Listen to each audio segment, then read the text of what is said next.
Good morning, everybody. Welcome to Lincoln Children's Museum Boredom Busters for today. It is Wednesday, April 1st of 2020 already. And this week we have been looking at heroes.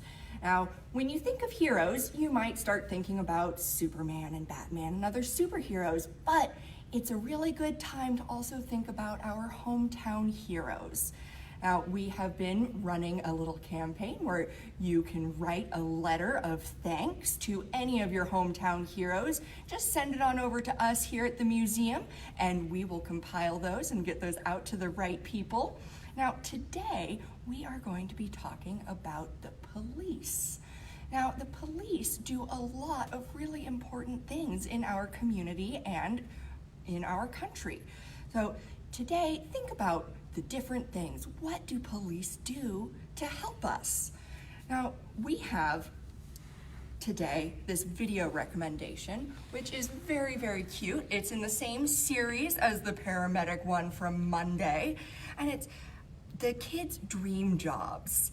Now, I definitely recommend checking out this video for this little girl's thoughts on what a police person does and how they help protect their community.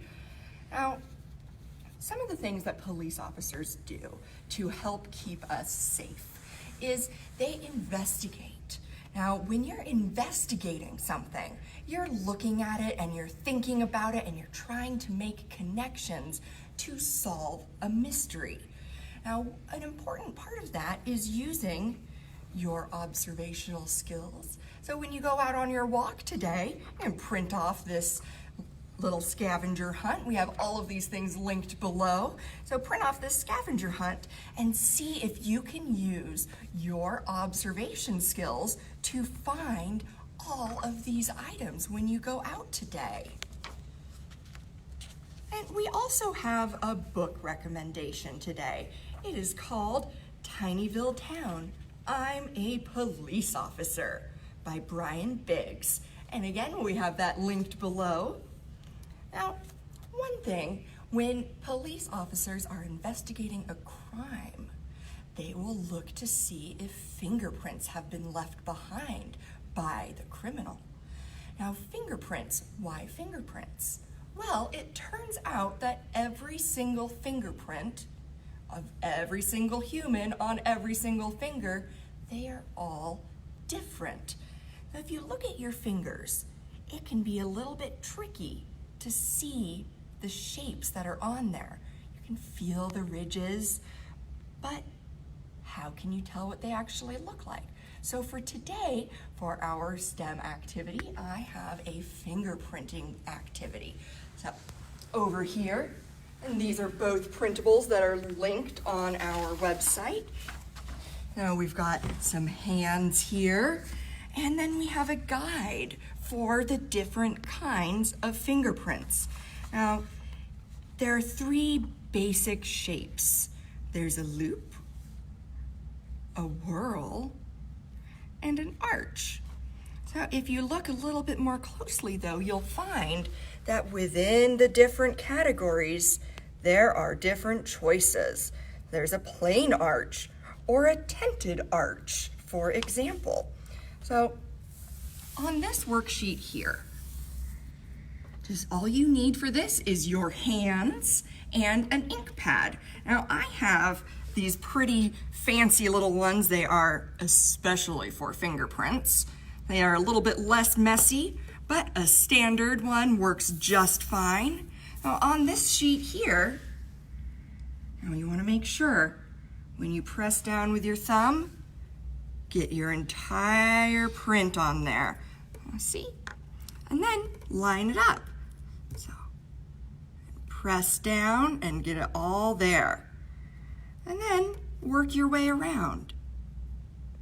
Get all of them on there. When you have them all on, you can start to compare them to the identification charts. There we go. Now, I like to keep a wet rag nearby so I can just wipe that ink right off my fingers when I'm done. So when I look at these, I find that they're not even all the same between my fingerprints. I have a little tent there. Here's a loop that goes off to this side. My thumb has a loop that goes off to the other side. So everybody in your family, check your fingerprints. Take your fingerprints and see if you have anything in common with everybody in your family. See if you can figure out which ones they are and who else in your family has those same fingerprint. Mostly. They'll be a little bit different.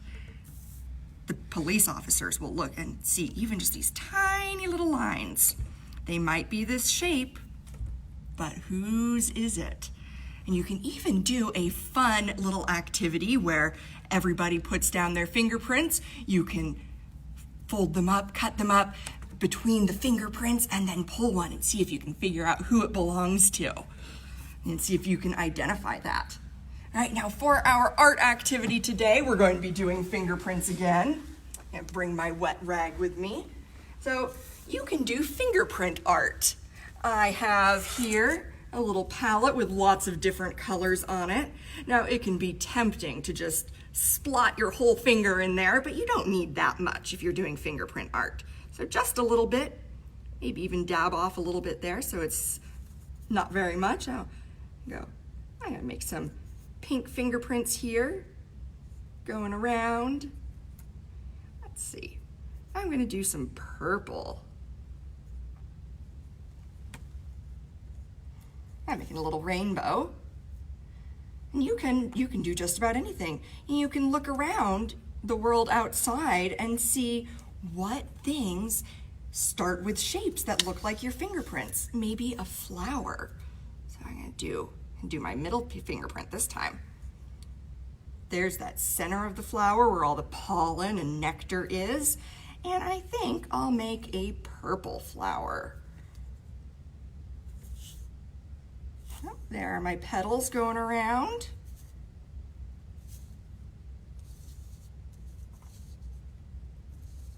And there you go. There's a little purple flower with a little yellow center. Can't forget the stem.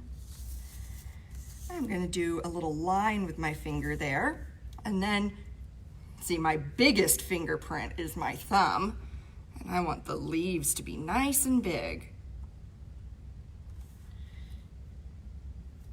And there we go. Make some fingerprint art. All right, and we also have one more linked printable that's pretty fun. I did this one when I did a day camp about, it's called Spy Academy, and the kids loved this activity. It's making a wanted poster. So we have one more printable, and here it is. So, wanted, and this is where the picture will go, and have your kiddo think about, well, first of all, what is the name of the suspect? And what crime did they commit? Why are the police looking for them? Give a description of the person or the crime, and if there's any other information to give, put that on there and then tape it up on the wall so everyone can look for that silly criminal. Now, when you're talking about police with your kids and with your family, think about how can we tell if a person is a police officer? You know, do they wear a uniform? What kind of uniform? Now, do they work on a team? Do they work by themselves? Now, think about all these different things, you know, what they do, how they do it. Now, I do also have a joke. So, Mandy. Yes. What did the policeman say to his tummy? Oh, I don't know. What? You're under a vest. Thank you, everybody. Now remember to write those letters to us and post links below. Post pictures of what your kids came up with for their wanted posters. They can get pretty funny. And anything else that you thought of that goes along with police work. And you write those letters, mail them to us, email them to us, and we will get them to the Lincoln Police Department for